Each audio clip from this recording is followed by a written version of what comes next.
वज़ीर-ए-आज़म नरेंद्र मोदी ने शहरी मनसूबाबंदी, तरक्की और सफाई के मौजू पर एक पोस्ट बजट वेबिनार से किया खिताब। कहा, बजट में नए शहरियों की तरक्की और पुराने शहरों में निजाम को जदीद बनाने पर तवज्जो की गई है मरकूज।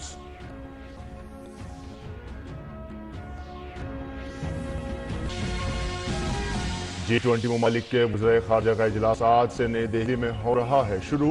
वज़ीर खारजा डॉक्टर जयशंकर ने बरतानिया, यूरोपीय यूनियन, कोमोरोस और मैक्सिको के हम मनसबों से की दो तरफा मुलाकात। दूसरी तरफ गुरुग्राम में बदनवानी के खिलाफ G20 ममालिक के वर्किंग ग्रुप का इजलास भी हुआ शुरू। रेलवे के वज़ीर अश्विनी वैष्णव और bill and Melinda Gates foundation के शरीक चेयरमैन और ट्रस्टी बिल गेट्स नई दिल्ली में डिजिटल इंफ्रास्ट्रक्चर पर एक खुसूसी प्रोग्राम में करेंगे शिरकत। मंगल को मुंबई में RBI के गवर्नर शक्तिकांत दास से की मुलाकात। माली शमूलियत, अदायगी के निजाम, माइक्रो फाइनेंस और डिजिटल कर्जे पर हुआ तबादला ख्याल।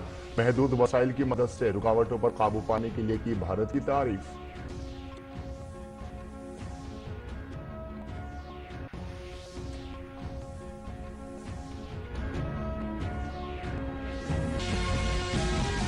कर्नाटक के दौरे पर बीजेपी के कौमी सदर JP नड्डा ने चामराजनगर में ढोल बजाकर और झंडे दिखाकर विजय संकल्प रथ यात्रा का किया आगाज। यात्रा के दौरान निकाली जाएंगी 80 से ज्यादा रैलियां। JP नड्डा ने चामराजनगर में सोलिगा कबायलियों से खिताब में कहा, PM मोदी ने मुल्क में बदल दिया है सियासत का पैमाना। पहले जात पर परस्ती, खानदान परस्ती और वोट बैंक पर मबनी होती थी सियासत।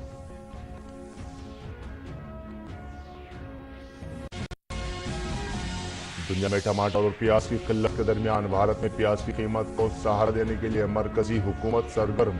सारिफिन को उमूर की वजारत ने नेफेड को नासिक मंडी से फासिल प्याज खरीदने की दी हिदायत। हुकूमत ने कहा, प्याज की बरामद पर नहीं है कोई पाबंदी। अप्रैल और दिसंबर 2022 के दरमियान मुल्क ने 4,320 करोड़ रुपए की प्याज की बरामद।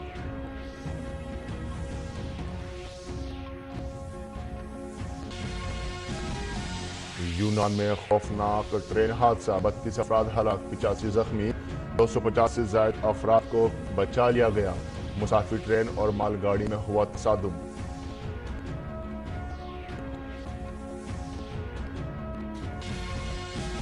खेल की खबरों में इंदौर टेस्ट के पहले दिन ऑस्ट्रेलियाई बॉलर्स ने मचाई तबाही। भारत पहली इनिंग्स में 109 रन पर ढेर। नेथन लियोन और मैथ्यू कोहन में इनकी शानदार बॉलिंग। जवाब ऑस्ट्रेलिया का ठोस आगाज। उस्मान ख्वाजा ने स्कोर की निस्फ सेंचुरी।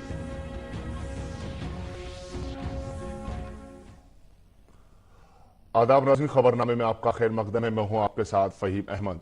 वज़ीर आज़म नरेंद्र मोदी मुसलसल बजट के बाद वेबिनार से खिताब कर रहे हैं। इसी सिलसिले में आज वज़ीर आज़म ने वीडियो कॉन्फ्रेंसिंग के जरिए मनसूबाबंद शहरी तरक्की के मौजू पर मुनक्किदा वेबिनार से खिताब किया। उन्होंने शहरों की तरक्की पर जोर देते हुए कहा कि 21वीं सदी में जिस तरह भारत तेजी से तरक्की कर रहा है, उसके तहत आने वाले दिनों में मुतअद्दिद नए शहर बनने वाले हैं। अब 21वीं सदी में जिस तरह भारत तेज गति से विकास कर रहा है, आने वाले समय में अनेकों नए शहर ये भारत की अनिवार्यता होने वाली है।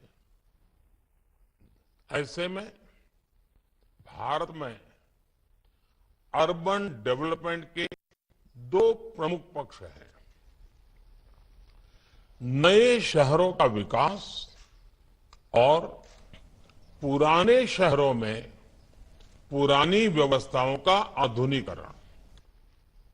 इसी विजन को सामने रखते हुए हमारी सरकार ने हर बजट में अर्बन डेवलपमेंट को बहुत महत्व दिया है। वज़ीर आज़म ने यह भी कहा कि अमृतकाल में अर्बन प्लानिंग ही हमारे शहरों की किस्मत तय करेगी और भारत के मंसूबाबंद शहर ही भारत के मुस्तकबिल को तय करेंगे।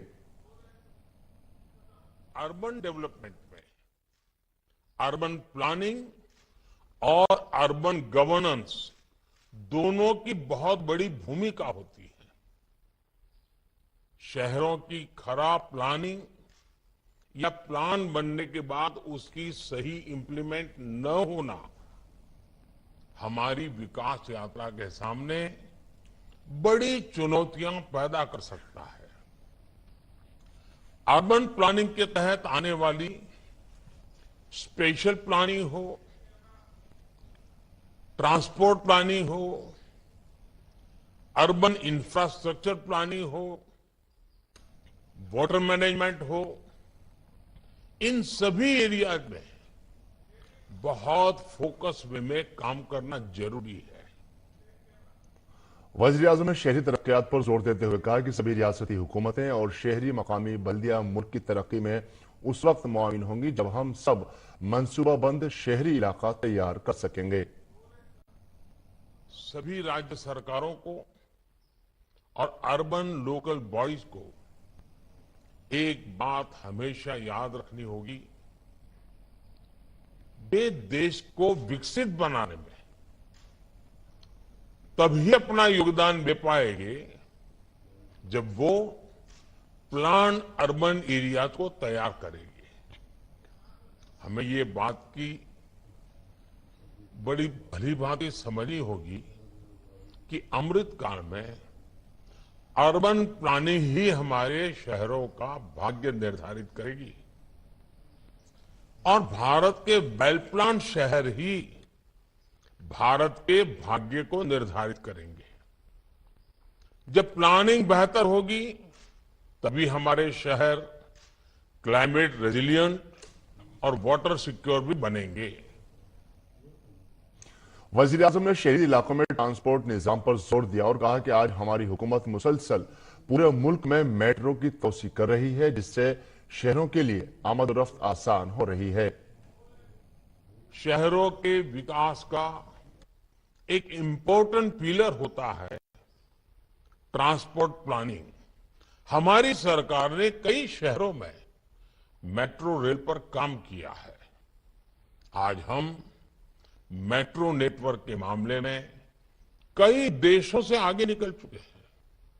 अब जरूरत है इस नेटवर्क को मजबूत करने की और फास्ट और लास्ट माइल कनेक्टिविटी उपलब्ध कराने की, और इसके लिए जरूरी है एफिशिएंट ट्रांसपोर्ट प्लानिंग की। शहरों में सड़कों का चौड़ीकरण हो,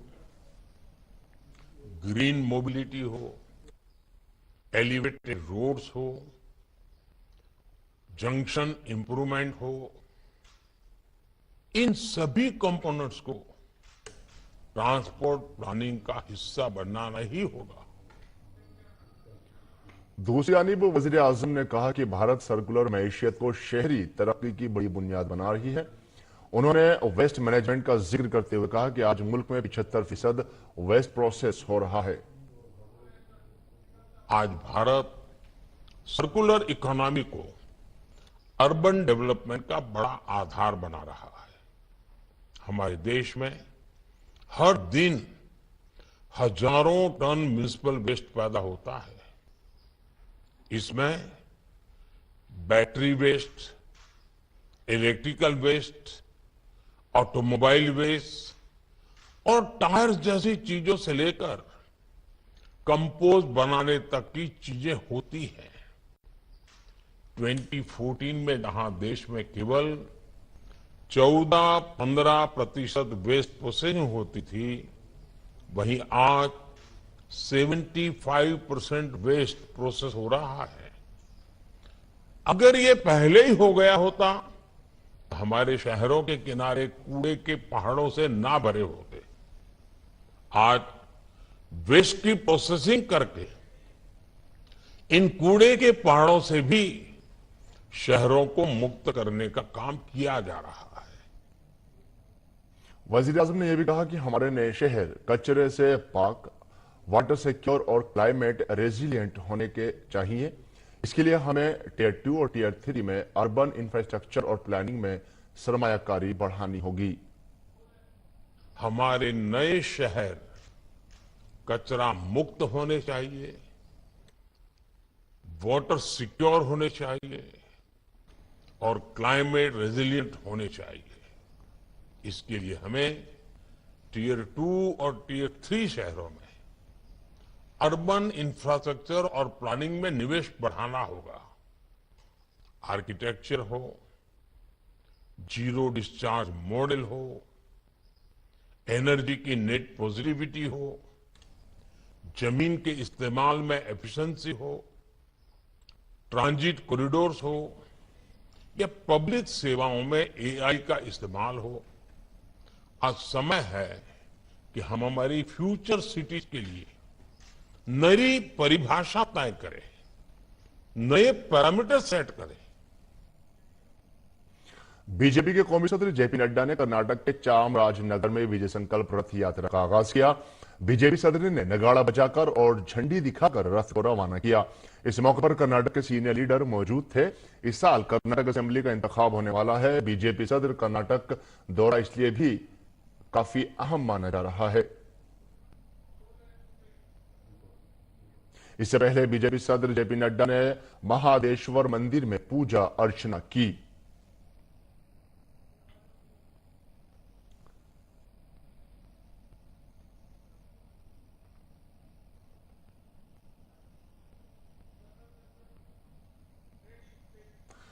बीजेपी सदर जेपी नड्डा कर्नाटक के चामराजनगर में विजय संकल्प रथ यात्रा के इफ्तिताह की तकरीब से खिताब करते हुए हुकूमत और दलित वुज़रा की बात की और कहा कि आज हुकूमत में 12 दलित वजीर, 27 ओबीसी वजीर और बड़ी तादाद में कबायली वजीर हैं। हमारे भारत सरकार में 12 दलित मंत्री हैं। आज हमारे 27 ओबीसी मंत्री हैं। आज हमारी बड़ी संख्या में ट्राइबल मिनिस्टर हैं। आज हमारे गवर्नर ट्राइबल हैं। आज हमारी भारत की राष्ट्रपति पहली महिला, आदिवासी महिला महामहिम राष्ट्रपति के रूप में सुशोभित है। यह हुआ है तो प्रधानमंत्री मोदी जी के नेतृत्व में इस तरीके से विकास से जोड़ने का काम हुआ है। उन्होंने मजीद बताया कि मोदी जी की क़यादत में मुल्क की तस्वीर और तकदीर पूरी तरह से बदल गई है।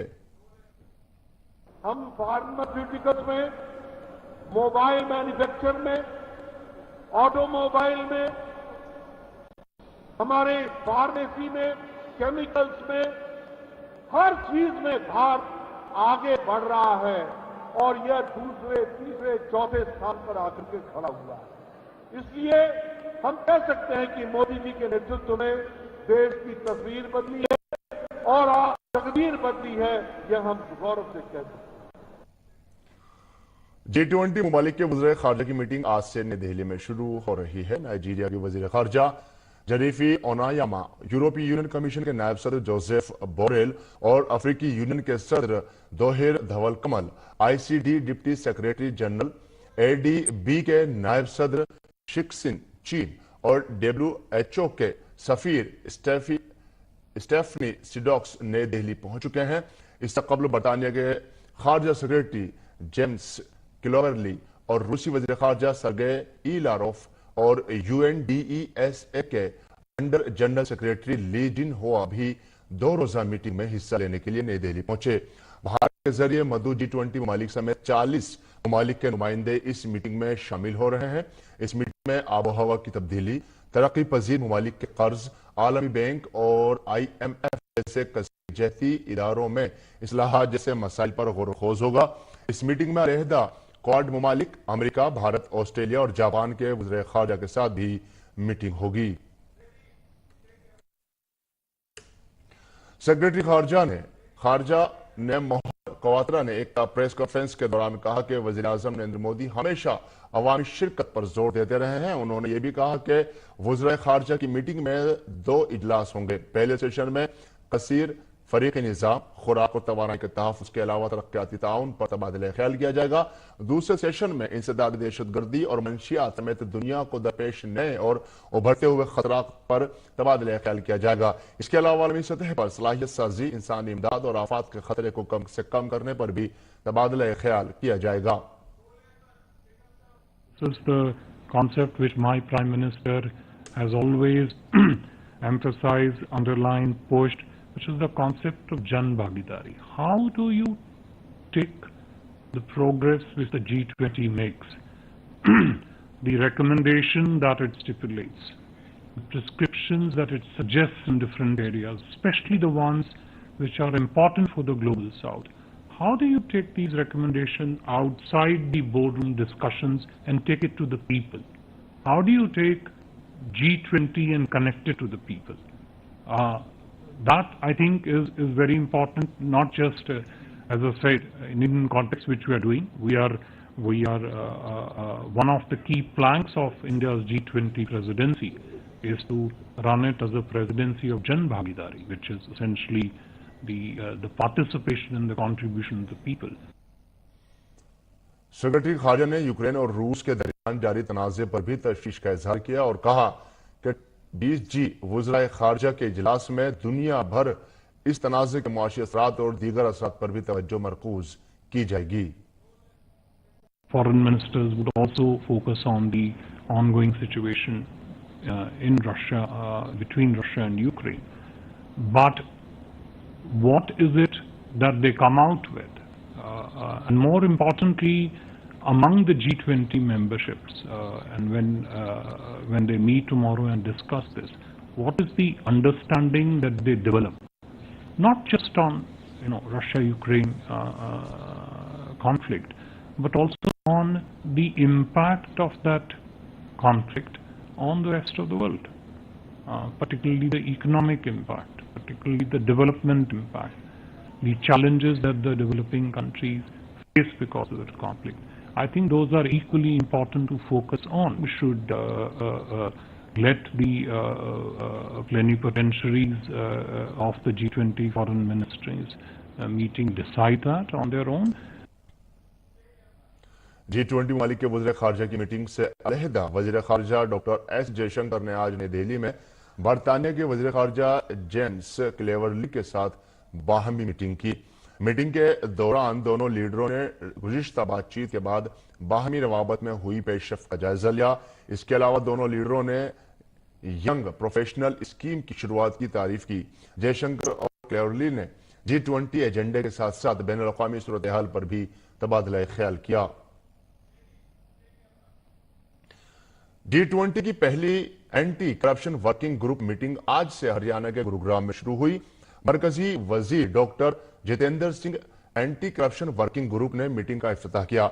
ACWG मीटिंग इंसदाद बदउनवानी के बारे में आगाही पैदा करने, तालीम फराहम करने, सलाहियत बढ़ाने और हस्बे ख्वाहिश सिविल सोसाइटी 20, थिंक टैंक 20, ख्वातीन 20 और बिजनेस 20 जैसे फोरम्स के तजुर्बे के फवाइद को शामिल करने के लिए एक ठोस कोशिश करेगी. इस मौके पर खिताब करते हुए मरकजी वजीर डॉक्टर जितेंद्र सिंह ने कहा कि अदालती अमल के बेहतर तालमेल को हमवार करने और मुकदमात को बर वक्त निपटाने के लिए दो तरफा तालमेल के बजाय कसीरुल जहती कार्रवाई की जरूरत है. There have been numerous instances of financial or banking frauds that were investigated under relevant statutory provisions that involved high net worth individuals where the proceeds of crime involved was more than $1 billion. And during the course of investigations, it was found that the offenders fled the country before or after the detection of the offence, as a result of which the passports were revoked with a view to restrict their movement. Nagaland assembly के लिए आज 4 हलकों के 4 polling स्टेशनों पर दोबारा vote डाले जा रहे हैं. ये पोलिंग स्टेशन न्यू कॉलोनी, पांगटी, जाबोका और पाथोस ईस्ट विंग है. पोलिंग सुबह 7 बजे शुरू हुई. दरियासना शुमाल मशरिकी रियासतों त्रिपुरा, मेघालय और नागालैंड में कल होने वाले वोटों की गिनती की तैयारियां जारी हैं. रियासतों में कल होने वाली वोटों की गिनती के लिए तमाम हिफाजती इंतजाम किए गए हैं. और त्रिपुरा असेंबली इंतखाबात के लिए 2 मार्च को होने वाली वोटों की गिनती को पुरअमन तरीके से कराने के लिए सिक्योरिटी के वसी इंतजाम किए गए हैं. चीफ सेक्रेटरी, डीजीपी और चीफ इलेक्टोरल अफसर समेत आला अफसरों ने सभी अजला का दौरा किया है और पुलिस के सरबराहों के साथ मीटिंग की है. उन्होंने अपने अपने इलाकों में हालात का जायजा लेने की हिदायत जारी की है. सिक्योरिटी के पेश नजर पूरी रियासत में गश्त तेज कर दिया गया है. मरकजी मुसल्लह फोर्स, दस्ते, रियासती पुलिस और त्रिपुरा स्टेट राइफल्स के अहलकारों को मुख्तलिफ जगहों पर तैनात किया गया है। वोटों की गिनती की तैयारी के हवाले से हमारे नुमाइंदे कुमार आलोक ने मगरबी त्रिपुरा के जिला अफसर देवप्रे वर्धन से खास बातचीत की। कल की मतगणना को लेकर के त्रिपुरा में तैयारियां हैं और जोर शोर से कहें तैयारियां हैं यहाँ पर। और हमारे साथ हैं वेस्ट त्रिपुरा के डीएम साहब। और डीएम साहब, हम आपसे जानना चाहेंगे कि क्या तैयारियां हैं कल की मतगणना को लेकर? यहाँ वेस्ट त्रिपुरा में टोटल 14 असेंबली कॉन्स्टिट्यूएंसी के काउंटिंग होना है, जो उमाकांत एकेडमी स्कूल में 2 अलग अलग बिल्डिंग में ये काउंटिंग होगी। तो इसको लेके जितने भी सिक्योरिटी रिलेटेड मेजर्स है काउंटिंग हॉल के बाहर और काउंटिंग हॉल में, वो सारे लिए गए हैं। और जो भी काउंटिंग पर्सनल का हम लोग का ट्रेनिंग होना है वो ट्रेनिंग हो चुका है। काउंटिंग से पहले भी जो भी लॉ एंड ऑर्डर सिचुएशन, इस सिचुएशन को हमारे सीएस सर ने, डीजी सर ने, सीओ सर ने हर एक डिस्ट्रिक्ट में जाके रिव्यू किया। तो यहाँ भी रिव्यू हुआ, तो उनके डायरेक्शन से जितने भी हम लोग प्रिपेयर्डनेस लेना था law and order post counting scenario में, फिर प्री काउंटिंग सिनेरियो में, वो भी हम ले चुके हैं। तो हम पूरी तरह से तैयार है काउंटिंग के लिए। सर, पोस्टल बैलेट की भी महत्वपूर्ण भूमिका होती है, खास करके मतगणना में। कितने पोस्टल बैलेट से वोटिंग हुआ है सर? पोस्टल बैलेट यहाँ पे अभी तक जो डिस्ट्रिक्ट में मिला है करीब 17,000 जैसे पोस्टल बैलेट प्लस ETPBS मिल चुका है। और आज भी जो भी आएंगे वो भी हम इंक्लूड करेंगे। कल सुबह 8 बजे तक जितने भी मिलेंगे तो वो भी इंक्लूड होंगे इसमें। 3 टियर इलेक्शन कमीशन ने बोला था कि 3 टियर सुरक्षा व्यवस्था थी मतदान के दौरान। मतगणना के दौरान किस स्तर की सुरक्षा व्यवस्था होगी सर? मतगणना के समय भी 3 टियर सिक्योरिटी अरेंजमेंट होता है काउंटिंग हॉल के बाहर। 144 CRPC वो इम्पोज रहता है काउंटिंग हॉल के चारों तरफ। और फिर बाहर जितने भी जगह, मतलब मान लीजिए बैरिकेडिंग रहना है, वो सब बैरिकेडिंग भी रहता है। और भी 144 जनरल जो भी रेस्ट्रिक्शंस हैं वो भी अभी 144 का ऑर्डर इशू हुआ है, जो आज 6 बजे शाम 6 बजे से लेकर के 3 तारीख सुबह 6 बजे तक एनफोर्स रहेगी। मतगणना के बारे में अगर हम बात करें सर, तो उसके बारे में आपको क्या कहना है कि स्पीड क्या रहेगा? जो भी रुझान रहेंगे या फिर जो भी राउंड वाइज जो रिजल्ट होता है वो डिक्लेयर किए जाएंगे, मीडिया के साथ शेयर किया जाएगा। तो थोड़ा एफिशिएंट काउंटिंग होगा। हम लोग वी आर होपफुल। तो ये थे त्रिपुरा के वेस्ट त्रिपुरा के डीएम साहब। इनका साफ कहना है जो मतगणना होगी उसकी पूरी तैयारियां की गई हैं और जो फ्री और फेयर इलेक्शन जो देखा गया मतदान के दौरान, वही चीज काउंटिंग के दौरान भी देखा जाएगा। कैमरामैन राहुल चोपड़ा के साथ कुमार आलोक, TD न्यूज, अगरतला। प्याज की गिरती हुई कीमतों को रोकने के लिए मरकजी हुकूमत ने नासिक के जिले के 8 मराकज पर किसानों से सुर्ख प्याज की बराह रास्त खरीदारी शुरू की है। एहतियाती तदाबीर इख्तियार करते हुए मरकजी खुराक और सारिफीन के उमूर की वजारत ने सरकारी एजेंसी नेफेड को हिदायत दी है कि वो किसानों से बराह रास्त प्याज खरीदे। अब तक 83.637 मैट्रिक टन प्याज की खरीदारी की जा चुकी है। मजीद खरीदारी मराकज जल्द शुरू किए जाएंगे। गिरती हुई कीमतों को मुस्तहकम करने के लिए इन मराकज से प्याज महाराष्ट्र से बाहर मंडियों में भेजी जा रही है। नेफेड की तरफ से प्याज की बराह रास्त खरीदारी से किसान खुश नजर आए। खेल की खबर में भारत और ऑस्ट्रेलिया के दरमियान जारी बॉर्डर गावस्कर टेस्ट सीरीज का तीसरा मुकाबला आज से इंदौर के होलकर स्टेडियम में खेला जा रहा है। भारत ने टॉस जीतकर पहले बल्लेबाजी का फैसला किया है। भारत की टीम 100 रन पर आउट हो गई थी। ऑस्ट्रेलिया ने आज का खेल खत्म होने तक 4 विकेट पर 156 रन बना लिए हैं।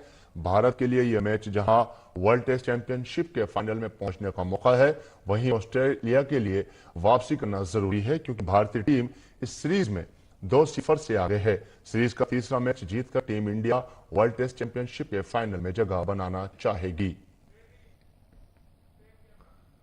और नाज़रीन, अब वक्त है आपसे रुखसत होने का, लेकिन जाने से पहले छोड़े जाते हैं आपको फिल्म डायरेक्टर मनमोहन देसाई की फिल्मों के कुछ मशहूर नगमों के साथ।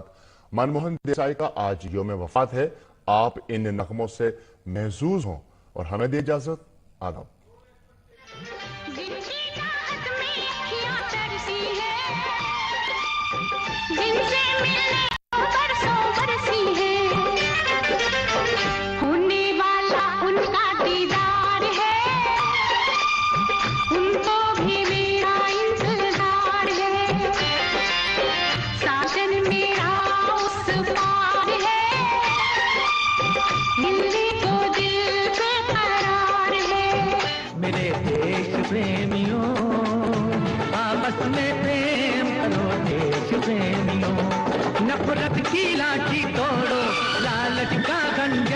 को, जिसके पीछे मत दौड़ो, तुम प्रेम के पंछी हो देश प्रेमियों, आपस में प्रेम करो देश प्रेमियों।